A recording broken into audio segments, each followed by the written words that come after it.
행복하세요? 네. 행복하셨으면 좋겠습니다. 특별히 여러분들을 통해서 여러분들의 가족이 행복했으면 좋겠습니다. 피스메이커가 되셨으면 좋겠습니다. 탈현대를 여러 단어로 요약할 수 있습니다. 그런데 조금 부정적인 의미로 요약한다면 탈현대를 이렇게 이야기할 수 있습니다. 소음, 분주함, 북적거림이라고 이야기하죠. 제가 부정이라고 이야기했지만 다른 면으로 보면 그것은 성공으로 생각할 수 있습니다. 소음이 많으면 많은 사람이 모인 것이죠.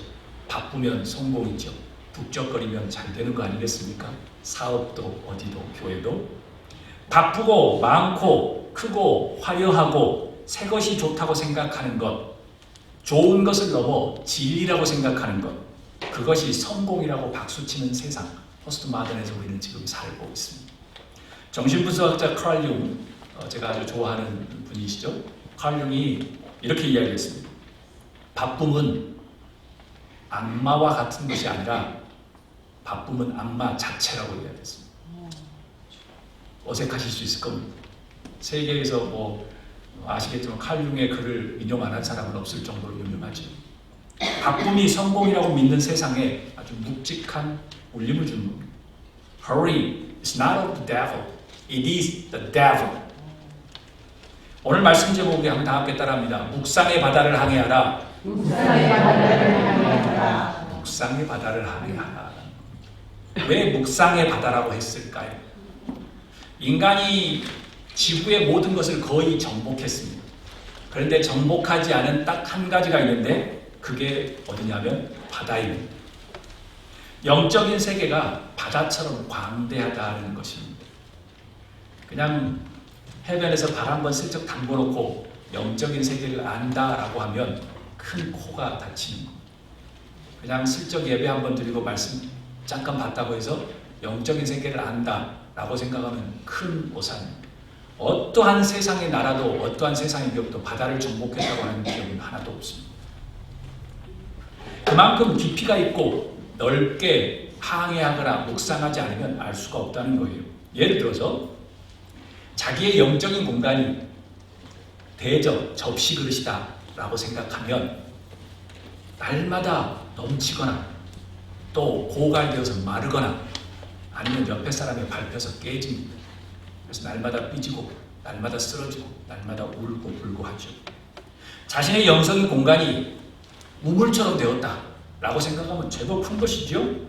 그런데 우물에 날마다 우물 속에만 갇혀 있어서 제가 말씀드린 어덜트 차일드 신드롬, 겉은 어른인데 생각은 어린애처럼 날마다 우물 안에 개구리처럼 살아간다는 것. 자신의 영적인 공간이 만약 강이다, 리버다라고 생각하면 제법 크지요. 그런데 그 강은 항상 굽이치고 소용돌이치고 또 폭포를 만나고 또 힘들고 또 고갈되고 또 넘쳐나고 또 고갈되고 넘쳐나고 그렇습니다. 흔들흔들 중심을 잡지 못합니다. 이리 갔다 저리 갔다 업 앤 다운을 경험하지. 그런 이유로 여러분의 영적인 공간이 바다와 같이 넓고 깊어서 모든 것을 포용하자는 말입니다. 목사님, 바다도 소용돌이가 치고 못 치지 않나요? 바다는 너무나도 큽니다. 여기서 허리케인이 불어도 옆에는 바람 한 점 없이 들어요. 티가 나지도 않습니다. 어떠한 것도 다 포용합니다. 넓이가 잠잠해지. 사랑하는 여러분, 묵상의 바다를 항해하셨으면 좋겠습니다. 묵상의 바다를 항해하기 위해서 그럼 묵상이란 무엇일까라는 게 중요하죠. 우리 다 한 목소리로 읽도록 하겠습니다. 묵상은 하나님의 소리, 말씀을 듣는 것이며 그 소리에 순종하는 것이다. Meditation is to hear the voice of God and to obey. 아담과 하와는 하나님과 거닐고 대화했습니다. 카인도 그랬고 아벨도 그랬고 노아도 그랬고 아브라함도 그랬고 모두 하나님과 대화하는 사람들이었습니다. 그들은 하나님의 소리를 들었고 하나님은 그들의 움직임을 가르치셨고 그들의 가는 길을 인도하셨습니다. 주님 해놓고 그냥 혼자 다른 데가 있는 게 아니고 대화하셨습니다. 그리고 함께 거니셨습니다. 하나님은 소리로 말씀하시고 그들은 듣고 순종했다는 말씀입니다. 제가 출애굽기 33장 10절에서 11절 말씀 제가 읽습니다. 모든 백성이 회막문에 구름 기둥이 서 있는 것을 보고 다 일어나 각기 장막문에 서서 예배하며 사람이 자기의 친구와 이야기함 같이 여호와께서는 모세와 대면하여 말씀하시며 모세는 진으로 돌아오나 눈의 아들 젊은 수종자 여호수아는 회막을 떠나지 아니하더라. 모세도 하나님과 대화를 했는데 어떻게 대화했어요? 친구처럼, 영어로 face to face, 얼굴을 대면하듯이 대화했다고 이야기해요. 예수님도 예외가 아닙니다. 예수님은 하나님의 말씀을 듣고 순종하는 것을 넘어서 더욱더 구체적으로 어떤 묵상을 하기를 우리에게 원합니다. 예수님께서 요한복음 5장 19절 30절 제가 읽습니다. 예수께서 그들에게 말씀하셨다. 내가 진정으로 너희에게 말한다. 아들은 아버지께서 하시는 것을 보는 대로 따라할 뿐이요 아무것도 마음대로 할 수가 없다. 아버지께서는 하시는 일은 무엇이든지 아들도 그대로 한다. 30절 나는 아무것도 내 마음대로 할 수 없다. 나는 아버지께서 하라고 하시는 대로 심판한다. 내 심판은 올바르다. 그것은 내가 내 뜻대로 하려 하지 않고 나를 보내신 분의 뜻대로 하려 하기 때문이다. 예수님조차도 하나님과 대화하면서 하나님이 가르쳐 주신 대로 살았다. 예수님께서는 자신이 하나님의 아들을 따라하는 것이라고 증언합니다. 말씀을 듣고 순종하는 것이 예수님에게는 일상이었습니다. 심지어 나는 아무것도 내 마음대로 할 수 없다고 하셨습니다. 나를 보내신 분의 뜻대로 하려 하기 때문이라고. 예수님의 삶의 방식이 남다르다고 생각하지 않으십니까? 예수님께서 14장 10절에 아주 더욱 독특하고 구체적인 도전을 우리에게 하십니다. 우리 한 목소리로 읽도록 하겠습니다. 내가 아버지 안에 있고 아버지께서 내 안에 계시다는 것을 내가 믿지 않느냐? 내가 너희에게 하는 말은 내 마음대로 하는 것이 아니다. 아버지께서 내 안에 계시면서 자기 시대에 하신 것이다. 여러분 주목하셔야 돼요. 아주 중요한 개념입니다. 예수님은 심지어 하나님 아버지가 자신 안에 계신다고 말씀하시고 자기도 하나님 안에 있다고 이야기하고 자기 안에 행하는 것은 하나님이 직접 하신다고 이야기하는 겁니다. 그리고도 이야기해요. 빌립, 너 믿지 않느냐? 라고 이야기해요. 사랑하는 예배자 여러분, 하나님의 백성은 하나님의 소리, 말씀을 들어야 하고 그것에 순종해야 합니다. 그러지 않으면 그냥 우리만 이야기하는 거지 하나님은 백성이라고 이야기하지 않습니다. 간혹이 아니라 백성은 하나님의 소리를 들어야 하고 그것에 순종해야 합니다. 그분이 하시도록 내 안에서 그분이 직접 하시도록 이걸 예수님의 말씀입니다. 제가 한 게 아니고 그분이 내 안에서 자신의 일을 하도록 맡겨드려야 한다. 이 말씀을 너무나도 잘 알았던 바울이 그리스도가 내 안에 내가 그리스도 안에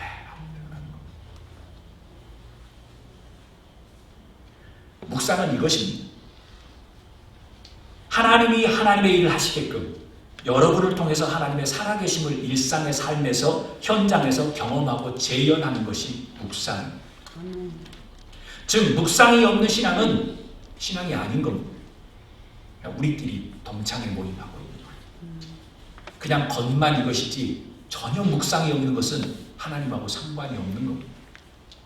서두에서 언급했듯이 현대 크리스천들은 너무나도 큰 소음은 성공이죠. 문전성시를 이루어야 되잖아요. 교회에도 사업가도 바쁨. 목사님 저 바빠요. 그러면 저는 이렇게 트랜슬레이션 되어 이렇게 들어와요. 저는 예수님하고 상관없게 살고 있어요. 북적거림. 사람들이 많으니까 너무나도 좋아요. 라고 하는 것이죠. 현대인들은 그것을 쫓아가다 보니까 기독교의 오래된 전통, 아주 오래된 전통이었던 하나님과 묵상하는 것, 하나님과 함께 동행하는 것을 잊어버렸습니다. 소홀히 하게 된 거지. 쇼만 날마다 많아지는 것이죠. 이쯤 되면 되지 그 정도까지 해야 돼 라고 이야기합니다. 기억하십시오. 네. 제가 3주 동안 말씀드립니다. 영적인 세계는 나이를 두지 않습니다. 아멘. 영성이라든가 묵상은 힘으로 하는 게 아닙니다. 땀으로 하는 게 아닙니다. 100m 달리는 게 아니에요. 성서에서는 축복은 오로지 나이 드신 분들이 하는 역할이었습니다. 그리고 축복을 하면 그 축복대로 인간은 다 살았습니다. 거기서 한 명도 빠져나가는 경우가 없었습니다. 영성은 나이가 든 사람이 더욱더 깊어진다는 것. 1600년대에 시적인 표현이 너무 좋아서 Shakespeare's of Divines, 아주 영적인 섹스피어라고 했던 사람이 영국에 불리웠던 영국의 제러미 테일러가 이런 말을 했어요. 묵상은 우리 모두의 의무다. 묵상은 우리가 가능가닥 옵션이 아니라 의무다라고 합니다. responsibility, duty라는 거예요. 그리고 우리 루터란의 마터, 루터란의 아주 순교자죠. 우리가 지금도 너무 많은 사람들이 존경하는 좋은 사람이죠. 디트리 보네포 목사님, 영국에 순교를 당했죠. 그분이한테 이렇게 사람들이 물어보았어요. 사람들이 왜 묵상을 하십니까? 목사님 물어보면 그 질문에 이렇게 대답했어요. Because I'm a Christian. Because I'm a Christian. 다 함께 우리 요한복음 15장 12절에서 15절 우리 다 한 목소리로 읽도록 하겠습니다. 내 계명은 이것이다. 내가 너희를 사랑한 것 같이 너희도 서로 사랑하여라. 사람이 자기 친구를 위하여 자기 목숨을 내놓는 것보다 더 큰 사랑은 없다. 내가 너희에게 명한 것을 너희가 행하면 너희는 나의 친구이다. 이제부터는 내가 너희를 종이라고 부르지 않겠다. 종은 그의 주인이 무엇을 하는지를 알지 못한다. 나는 너희를 친구라고 불렀다. 내가 아버지께로서 들은 모든 것을 너희에게 알려주었기 때문이다. 아멘. 그럼 묵상의 목적은 무엇일까요? 우리 다 한 목소리로 읽도록 하겠습니다. 묵상은 예수님과 친한 우정을 쌓는 것이다. 예를 들면 그겁니다. 친구로 부르셨다는 거예요. 종은 주인이 무슨 말 하는지를 모르는데 나는 하나님이 무슨 말 하는지를 너희에게 다 가르쳐 주셨다는 거예요. 친구니까. 서로 대화하는.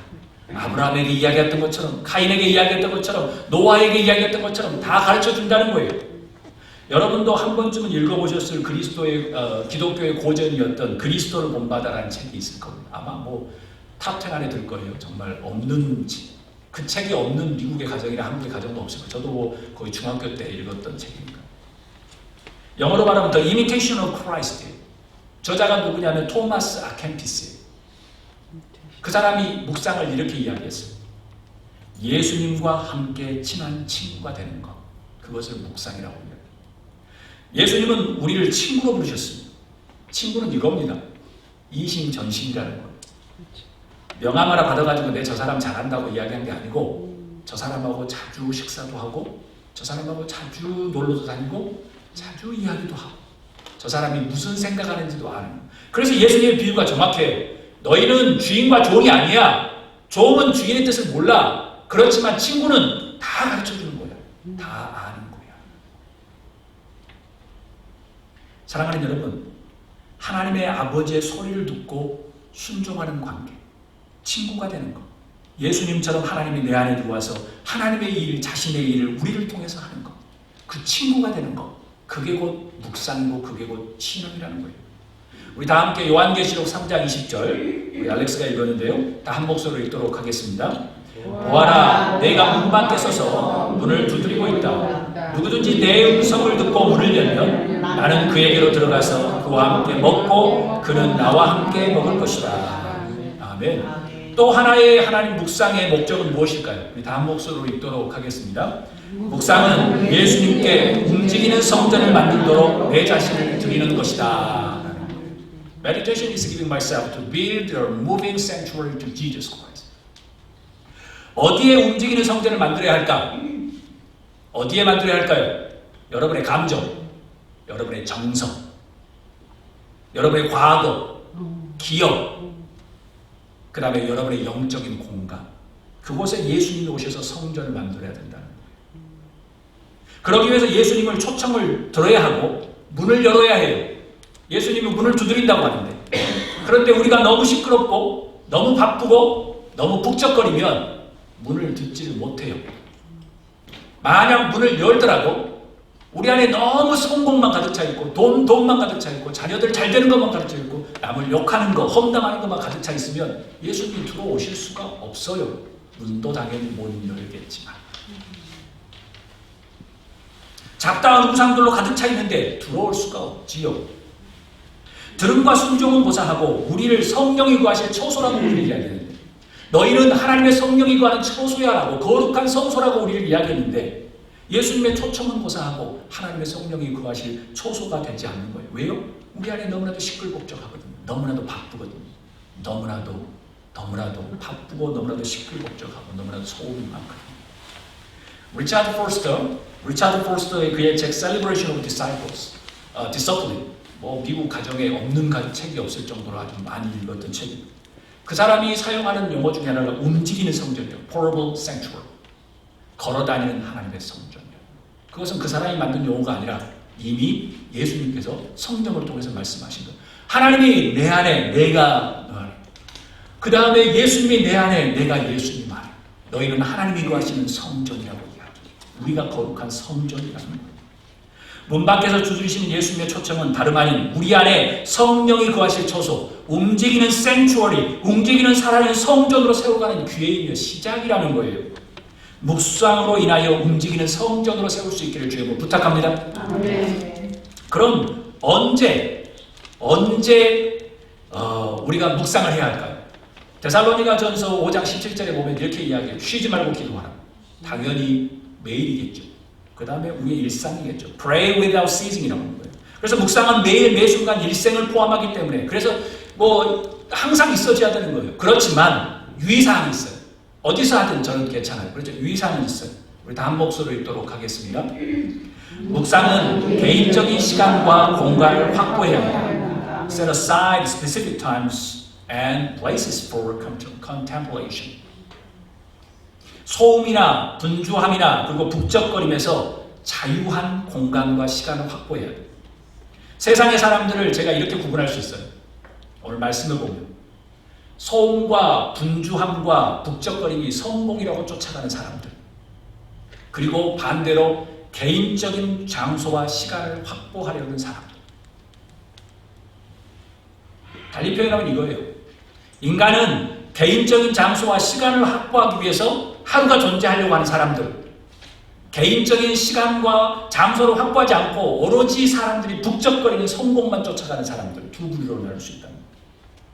이런 삶의 방식, 하루가 존재하는 것은 내 개인의 자유와 개인의 묵상의 시간과 개인의 장소와 시간을 확보하려고 하는 사람들, 그 사람들의 방식은 이거예요. 그의 하루는 묵상하는 시간과 장소를 위해서 존재한다고 믿는 거예요. 저도 그렇게 믿어요. 하루 중에 최고로 재미있고 중요한 시간이 묵상의 시간과 공간이라고 믿는 사람이에요. 저는 그렇게 믿어요. 그게 곧 예배 중심의 삶일 거예요. 그게 곧 기도 중심의 삶일 거예요. 그게 곧 새벽 예배일 수도 있고 수요 기도일 수도 있을 거예요. 셀 모임일 수도 있을 거예요. 그것은 여러분의 언어에 따라 달라요. 개인의 묵상이 우리의 하루와 일주일의 중심이 되어야 한다는 거예요. 그런 의미에서는 여러분들은 첫 수를 잘 뜨신 겁니다. 왜냐? 주일날 바쁜데 엄청나게 많은 일이 있지만 하나님 앞에 예배로서 한 주일을 시작한다는 것은 대단한 은혜, 쉽지 않은 은혜입니다. 오라고 하고도 오지 않는 사람들이 얼마나 많은데 자진해서 온다는 것은 은혜입니다. 한국 텔레비전에서 이런 다큐멘터리를 보았어요. 일주일 동안 시인으로 살기. 그런 다큐멘터리를 보았습니다. 근데 참 신기한 것은요. 그 전에 사람들이 막 이렇게 살아가다가 일주일 동안 시인으로 살자는 그 이야기로 프로젝트를 주니까 일주일 동안에 시를 한 편 쓰는 거예요. 삶의 생활이 바뀌어요. 삶의 생활이 바뀌고 언어가 바뀌더라고요. 그래서 제가 그 다큐멘터리를 보고 이런 시를 적었어요. 일주일 시인으로 살기. 일주일 시인으로 살기. 시를 쓴다는 것, 생각을 깊게 하는 것이겠지요. 매사에 사의를 진지하게 보려는 것이지요. 무심코 지나치는 것들을 다시 보려는 첫걸음입니다. 시를 생각한다는 것, 그 시작만으로도 당신이 바뀌고 있는 것이겠지요. 일상의 우연이 특별한 필연으로 보이게 되지요. 도전만으로도 세상이 아름다워질 것입니다. 시를 읊조린다는 것, 삶의 서먹한 골들이 눈물로 이해되는 것이겠지요. 누군가 어떤 상황이 머리에서 떠나지 않게 되겠지요. 간결한 읊조림이 내면을 울리고 당신을 위로할 것입니다. 시인으로 일주일 산다는 것, 당신도 어색해할 색다른 감성이 새록새록 솟구칠 거예요. 마른 눈시울이 촉촉이 적시는 일이 많아지겠지요. 일상이 소중했음을 깨닫는 행복일 겁니다. 다음 주 우리 마태복음 14장 13절 14절 22절 23절 우리 한 목소리로 13절 14절 읽도록 하겠습니다. 예수님께서 그 말을 들으시고 거기에서 배를 타고 따로 외딴 곳으로 물러가셨다. 이 소문이 퍼지니 무리가 여러 동네에서 몰려나와서 걸어서 예수를 따라왔다. 예수께서 배에서 내려서 큰 무리를 보시고 그들을 불쌍히 여기시고 그들 가운데서 앓는 사람을 고쳐주셨다. 아멘. 22절 또 읽겠습니다. 예수님께서는 곧 제자들을 재촉하여 배에 태워서 자기보다 먼저 건너편으로 가게 하시고 그동안에 무리를 헤쳐 보내셨다. 무리를 헤쳐 보내신 뒤에 예수께서는 따로 기도하시려고 산에 올라가셨다. 날이 이미 저물었을 때에 예수께서는 홀로 거기에 계셨다. 아멘. 그럼 어떻게 묵상을 할까요? 우리 다 한 목소리로 읽도록 하겠습니다. 묵상은 외딴 곳으로 피하여 홀로 있는 것이다. 아멘. 자기는 친구들과 너무 바쁘고 정신없다. 묵상이 없는 건 하나님은 그 안에 거하실 수 없습니다. 100% 단정합니다. 저를 보면 당연히 맞습니다. 마태복음 14장에 보면 예수님의 대표적인 기적이 두 개가 나옵니다. 무슨 기적이냐? 오병이어의 기적. 5,000명을 먹이시는 기적과 그 다음에 무리를 거리시는 거예요. 오늘 지금 읽었던 두 구절이 그 기적의 첫 번째 나오는 겁니다. 산이 떨리셔요. 물 위를 걸으시는 기적 전에 예수님께서 따로 기도하시러 산에 올라가셨습니다. 그리고 저녁이 늦었는데도 혼자 계셨습니다. 오병이어의 기적 때 여러분의 성경에는 한적한 곳으로 가셨습니다. 제자들 물려놓고 한적한 따로 외딴 곳에 피해 계셨습니다. 예배자 여러분, 묵상은 절대 바쁘거나 시끄럽거나 북적거리면 불가한 영역입니다. 예배자 여러분, 따로 한적한 곳, 외딴 곳으로 피할 수 있기를 주님으로 소망합니다. 아멘. 그곳이 여러분의 집안에 어디든 괜찮아요. 피하십시오. 하나님의 음성을 들으십시오. 그리고 순종하십시오. 아멘. 어떤 사람은 듣기도 해요. 그런데 자기하고는 맞지 않는다고 리모컨을 돌릴 수 있습니다. 저건 내가 좋아하는 말씀이니까 오케이, 싫어하는 말씀이니까 눈을 닫아. 필요가 전혀 없는 신앙. 예배가 아무 무의미한 신앙. 홀로 있는 시간을 가지십시오. 그러면 하나님의 음성을 들을 수 있습니다. 음성을 들어야 순종합니다. 아멘. 여러분의 경험으로 순종하는 게 아니고 음성을 들어야만 순종하는 겁니다. 라틴어로 오시엄 생텀이라는 단어는 holy leisure라는 말입니다. holy leisure. 거룩한 쉼이라는 뜻입니다. 쉼과 일의 균형, 쉼이 삶을 이끌어가는 것, 하루는 쉬어라고 말씀하셨던 하나님의 말씀을 기억하는 것, 홀로 한적한 곳에서 묵상은 거룩한 쉼인 겁니다. 충전인 겁니다. 다시 충전해서 회복하는 겁니다. 그래서 묵상은 하나님의 말씀, 주변의 소리, 상황의 이야기 안에 들어가서 살아가는 겁니다. 하나님께서 말씀하신 게 무엇인지. 묵상하는 사람은 수동적인 관찰자가 아니라 적극적인 관찰자로 그 삶에 들어갑니다. 하나님은 하나님의 일을 하시게끔 만들어주는 것이죠. 그래서 이그나티우스 로열라는 이렇게 이야기해요. 우리의 모든 감각을 동원해서 묵상하라라고 이야기합니다. 하나님의 현존과 살아계심 안에서 들어가는 묵상이죠. 그래서 영성학자 토마스 머튼, 제가 아주 좋아하는 신학자입니다. 토마스 머튼은 이야기해요. 진정한 묵상은 심리적인 그런 속임수가 아니에요. 조금 앉아가지고 좀 편하네 이런 게 아니에요. 신학적인 은혜다라고 이야기해요. 하나님과 만나는 것입니다. 말씀을 마칩니다. 예배자 여러분, 묵상을 통해서 다시 채워지는 여러분이 될 수 있기를 주님으로 축복합니다. 아멘. 그냥 수입목 좀 하니까 나갔더라 이게 아니라 다시 성령 하나님으로 우리 안에 채워지는 것. 아멘. 외롭지도 않고 힘들지도 않고 그분을 통해서 위로함을 받는 것. 아멘. 묵상으로 여러분의 삶 안에서 하나님의 임재, 성령의 위로, 성령의 회복, 예수님을 따르는 제자도가 더욱더 깊어질 수 있기를 주님으로 축복합니다. 아멘. 하나님의 소리를 듣고 순종하기 위해서 시간과 장소를 구별하십시오. 아멘. 바쁜 인생은 하나님 앞에 무의미한 인생입니다. 성서에 바쁘게 살아라고 이야기한 적이 한 구절도 없습니다. 한 주간도 묵상으로 한 걸음씩 한 걸음씩 나아가는 여러분의 영성이 되어질 수 있기를 주님으로 축복합니다.